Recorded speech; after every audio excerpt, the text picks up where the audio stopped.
Wow, see that slide?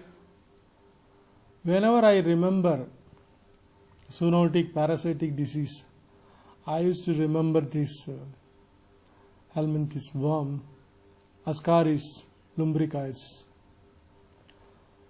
Most of the kids, when they grow, when they are eating a lot of chocolate and sugary, things, sugary candies, they used to have this Ascaris lumbricoids.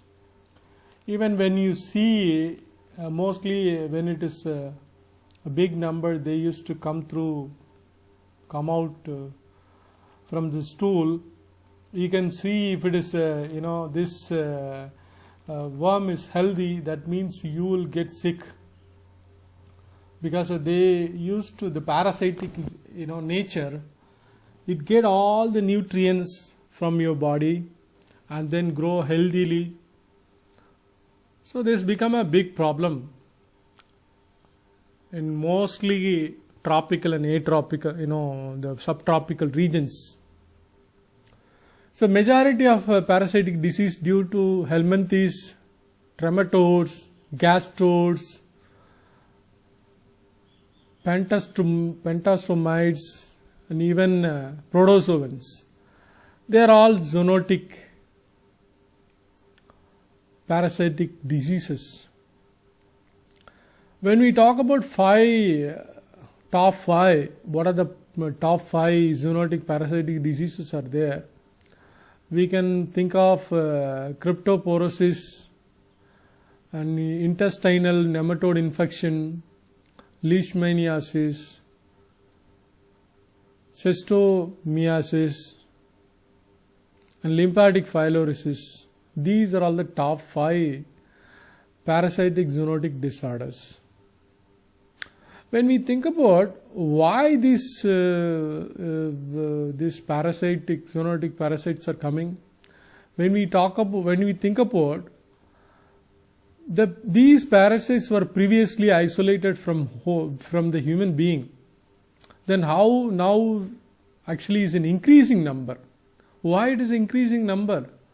All because of overpopulation and disruption due to the military actions, even mass migration of people from one region to other region due to natural calamities, even man-made disasters.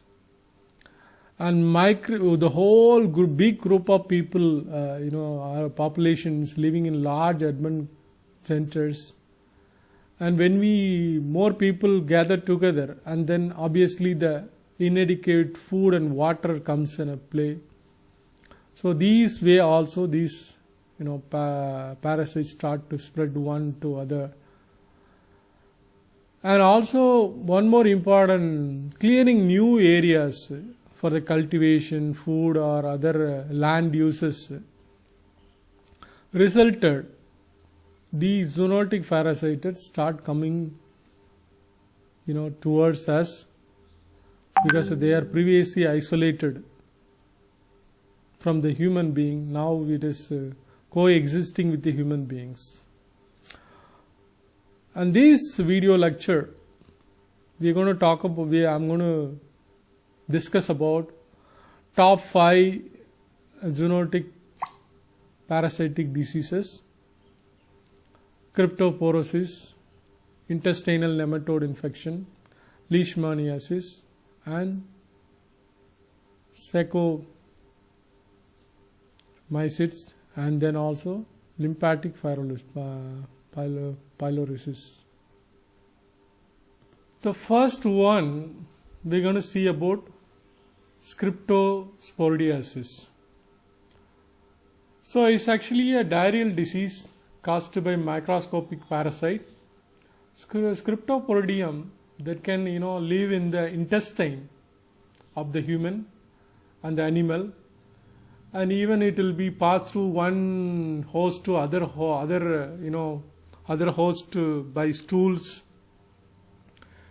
and also vice versa. It can be infected vice versa. So they are all coming under AP complex and protozoans. So the Cryptosporidium can infect human and also wide range of host animals. These zoonotic species and genotypes of Cryptosporidium, mostly they are transmitted from animal host to human being. And Cryptosporidium can infect wide range of vertebral host, including birds, animals, reptiles, mammals. Whenever talk about how much it is causing problem, I don't know, when you talk about infectious disease, they used to call burden of disease, BOD, burden of disease. So Cryptosporiasis, it's around 8.37 million daily. 8.3.7 million people getting affected by this Cryptosporiasis. It's not a joke. See, this is the animatic picture of Cryptosporidium, and also you can see Cryptosporidium oocyte stage in wet mount. Here also the acid fast stained oocytes are there. This is the whole Cryptosporidium, but these are all eggs. This is the diagnostic stages. The incubation period, whenever I talk about, is average 7 days time. Even it varies person to person. If it is healthy people, it won't be a big issue because they used to get some diarrheal illness, and typically it will be resolved 1 or 2, 3 weeks. But if it is a person with immunocompromised, then become a severe complication can come. Even it can be a life-threatening malabsorption. So complete whatever the food goes to the intestine, it will be used by these Cryptosporidium, and then that become energy loss. Then the immunocompromised patient, the person, even he can die because of this. And then these diarrheal illness may accomplished further into fever and fatigue and some more. So when you see Cryptosporiasis, Cryptosporidium parvum, and also Cryptosporiasis hominis are the leading causes of human Cryptosporiasis. The sporulated oocytes, usually they used to have 4 sporozoites. They used to have a thick walled oocytes. Okay, so this is even this stage we can diagnose, and also is contagious to this stage. So whenever these oocytes will be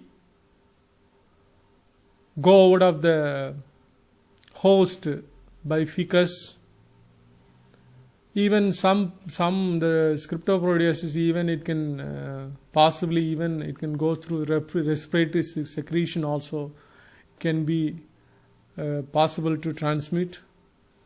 And then whenever the people go for recreational water, I'm saying swimming pool or maybe through the drinking water, these contaminated water and food causing the problem of fetus, these oocytes are there.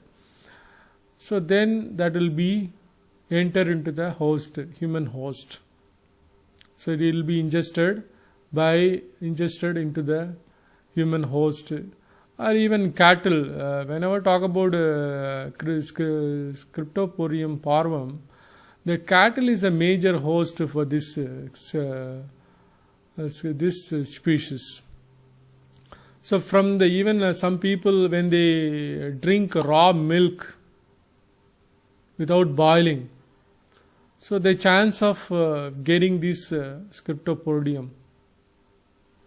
So better to use the milk, boiled milk always is better.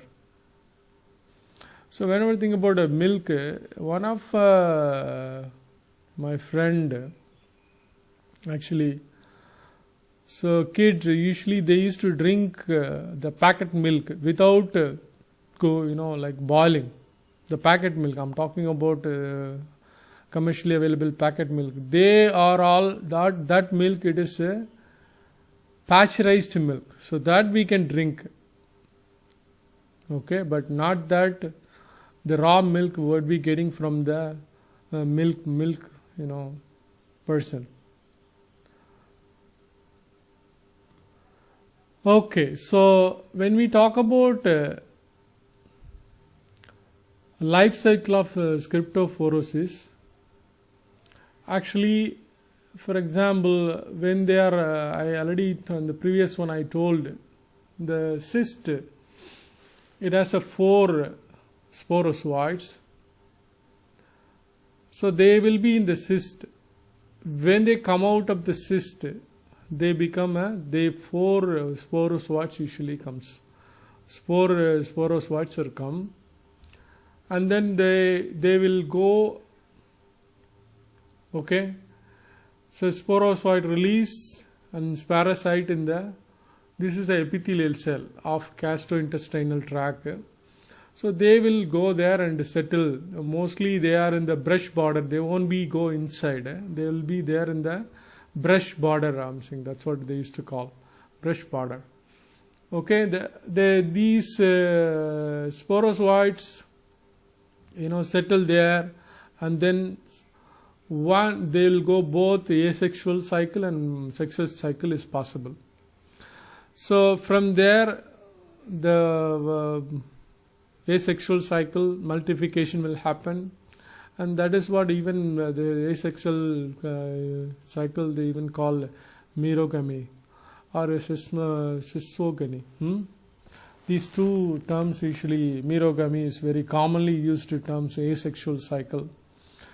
So in this parasite undergo asexual multiplication, and then further the released merozoites, they may go for sexual cycle also. So what I'm trying to say, these parasites will go both asexual and sexual cycle. So the sporozoites, the cyst excistation, from the cyst it will come out, and the sporozoites go and settle in the epithelial cell of gastrointestinal tract, and then further they will this place the asexual cycle is happening. So the further multiplication will happen, more as merozoites will be released from this. These merozoites further it goes for sexual cycle. Even the sexual cycle, if you talk about, there will be 2 types of merozoites will be formed. One is microgametes, other one is macrogametes. Macrogametes usually they used to call female one, it is a macrogamete, and microgamete is a male. So when these this gamete is produced, and then these microgametes and macrogametes come together, and then the zygote formation will happen. The zygote formation happens, and then this further multiplication happens. So inside the gene exchange, all the process will happen. After that, after the zygote formation, they produce 2 types of oocytes. So one is a thin-walled oocytes, other one is thick-walled oocytes. So if it is a thick-walled, they go out of the host. They go out of the host, and then they are ready to infect the new host. But if a thin-walled oocytes means they keep on infecting the current host, that is our auto infection host, they further the cycle continues. This is the way. So this is actually the whole intracellular type. Sorry. So extracellular also people are reported, but still there is no unclear. It's not very clear, but some reports are available. Even extracellular. This is all intracellular life cycle of cryptosporosis.